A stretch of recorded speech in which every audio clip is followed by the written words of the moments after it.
This is Super Yacht News with Sisman. Hi, welcome back to the channel.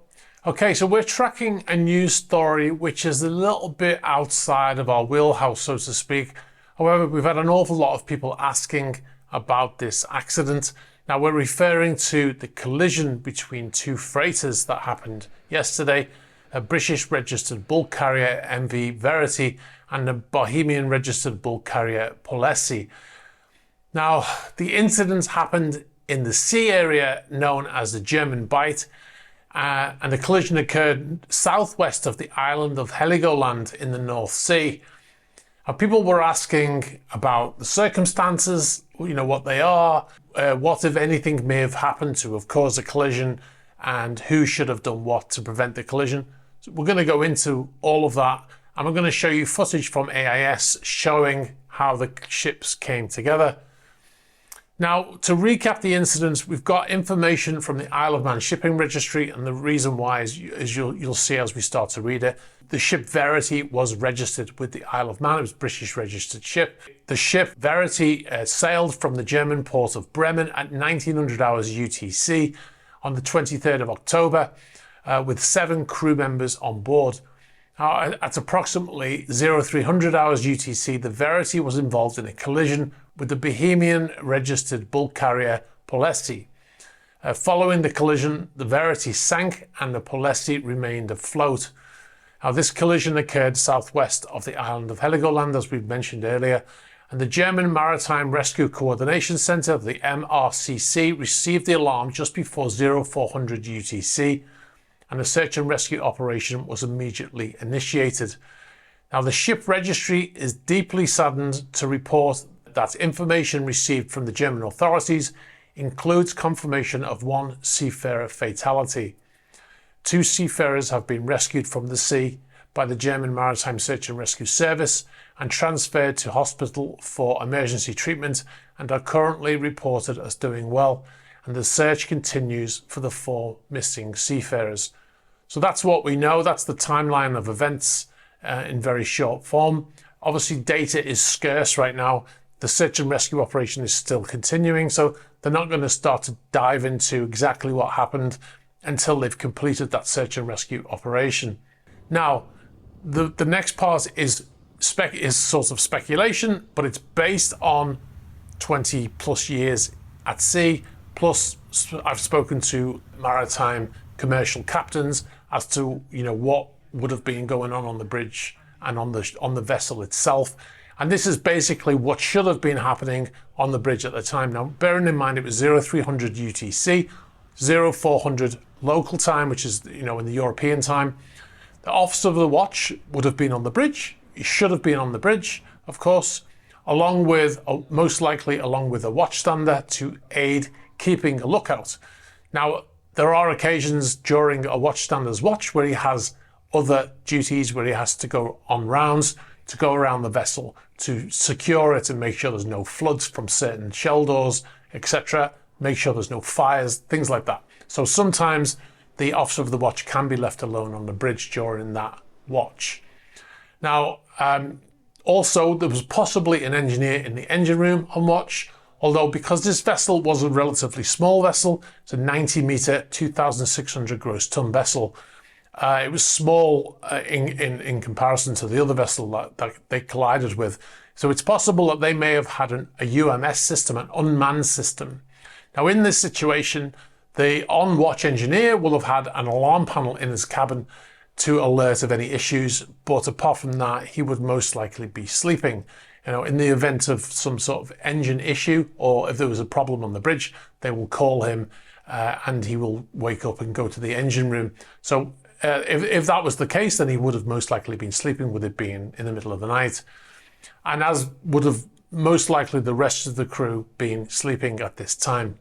So if we go to the AIS data, or this recording of a screen that shows the AIS data, now before we play it, I want you to bear in mind that we cannot rely 100% on this data for every little minute apparent alteration of course, as it's based on GPS and it's not infallible, but we can use it as a good guide, but it's not 100% right. So as we can see here, if we pause it, we can see that the Verity is heading in a northerly heading and the Palessi is heading west. If you can see on the port side stern of Palessi, there is a cruise ship, the Iona, I believe it's called P&O ship, heading in the same direction. Now, Verity is approaching Palessi on Palessi's port side. Now, this means Palessi had right of way in this situation, and Verity should have given way. Now, this is according to the international regulations for the prevention of collision at sea. So if we observe the data, it appears that Palessi began to alter course, but it was too late. But again, like I said, we cannot be sure that that is in fact what's happening because it's based on just data that's broadcast, by the AIS system. So we can't be 100% sure that that was a change in direction. Now you can also see Palessi had the cruise ship, as I mentioned, on the port side aft, which could have been on the officer of the watch's mind on the bridge of Palessi when he started to maneuver to the port side. It's possible that the Palessi started to change course and saw that cruise ship behind it. It's possible. Just wanted to put that out there. Now, in reference to the international regulations for the prevention of collision at sea, it says Rule 15, crossing situation, which is what this was. It says when two power-driven vessels are crossing so as to involve risk of collision, the vessel which has the other on her starboard side shall keep out of the way and shall, if the circumstances of the case admit, avoid crossing ahead of the other vessel.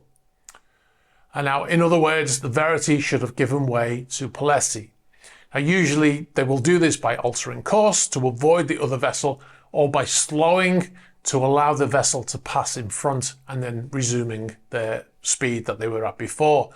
Now, of course, there could have been some sort of issue on the Verity, meaning that they couldn't slow or stop, although it's unlikely, but we can't rule that out at this time. Now, remember, it was in the middle of the night, 0300 hours UTC or 0400 hours local time, so fatigue may have played a part. Now, the bridge of both vessels should have had collision warning audible alarms beeping to tell them of the impending collision on their radar systems. Now, Rule 17, action by stand-on vessel. It says where one of the two vessels is to keep out of the way, the other shall keep her course and speed. So Palessi should have continued on her course at her speed, and Verity should have given way, as we've already mentioned. The latter vessel may, however, take action to avoid collision by her maneuver alone as soon as it becomes apparent to her that the vessel required to keep out of the way is not taking appropriate action in compliance with these rules. B, when from any cause the vessel required to keep her course and speed finds herself so close that collision cannot be avoided by the action of the give-way vessel alone, Verity, then she shall take such action as will best aid to avoid collision. So in other words, once the officer of the watch on Palessi recognizes that Verity is not taking the action she needs to, then he should take the appropriate action to prevent that collision. And if we go down to D here, it says the rule does not relieve the give-way vessel of her obligation to keep out of the way. Okay, so possible causes of this collision: mechanical malfunction, human error, of course, some of the types of errors that could have been made: chart plotted on equipment on the bridge incorrectly so as not to give the warnings, radar not working, or collision warning system from radar not working, such as one possible cause, the speaker on the computer not functioning so as to not hear that audible warning. But it doesn't mean that the officer of the watch on both vessels should not have been aware of that impending collision, because they would have been looking at their radar. Remember, 0300 hours, they're not looking out the window so much as looking at their radar, because it's the middle of the night and it's completely dark most likely. The watch stander will be looking out the window usually with the binoculars, whilst the officer of the watch is on the radar. One of the things I didn't mention actually is the other vessel, Palessi, is 190 meter, 24,000 gross ton ship, and the Verity was a 90 meter, 2,600 gross ton ship. So as we saw in the AAS playback, it would appear that again, based on that AIS data alone, that the Palissy hit the other vessel on its side and it continued going, doesn't it? So it looks like the other vessel was either broken in half or it could have hit on the bow. It's most likely hit on the side of the vessel, which has ruptured the hull because the vessel sank. And it sounds like it sank rather quickly. Now, as I said, when they go into the investigation stage, they will go to the voyage data recorders of both ships. I believe both ships will be fitted with voyage data recorders. Now, the data is collected in various ways from voyage data recorders. There's obviously the vessel Palissy is still afloat, so they can go to the voyage data recorder and they can pull that data off. You know, that's quite straightforward. They can put it onto an external hard drive and then they can play that back. Now, with Verity, the problem there is that the vessel sank, right? So the voyage data recorder is at the bottom of the ocean now.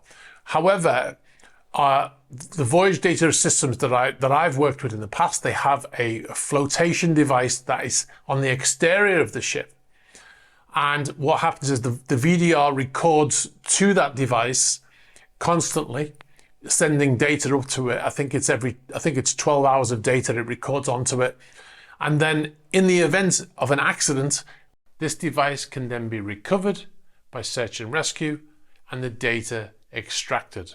Now, I don't know if Verity was equipped with that kind of device, but it will be interesting to see. And if they can obviously find that device, then they will be looking at the data there also.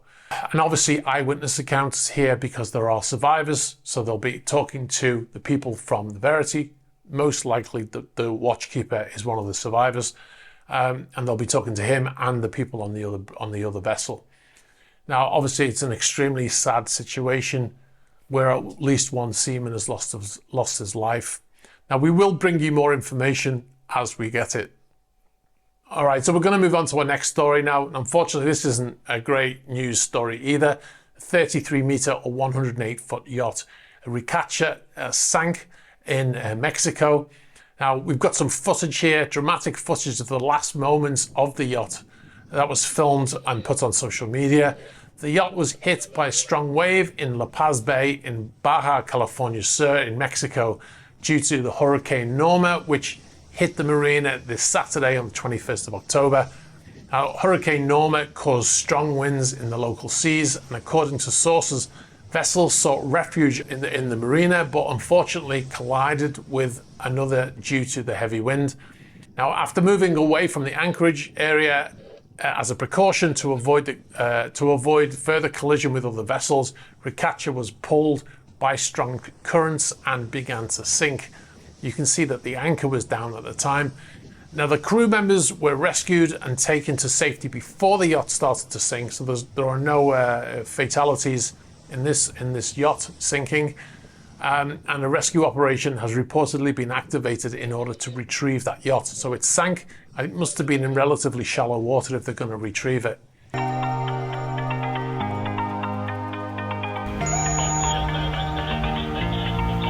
What I'm going to be doing in this series of vlogs is recording the journey across the Atlantic. All right, if you want to see the 10-part vlog filmed on board a yacht I was on crossing the Atlantic and beyond, sign up to patreon.com/eSysman. You'll find behind-the-scenes videos and extras not published on YouTube, including behind-the-scenes videos from the Monaco Yacht Show and from Italy.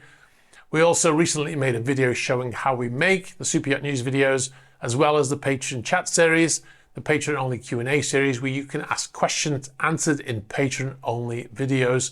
A new one is coming soon.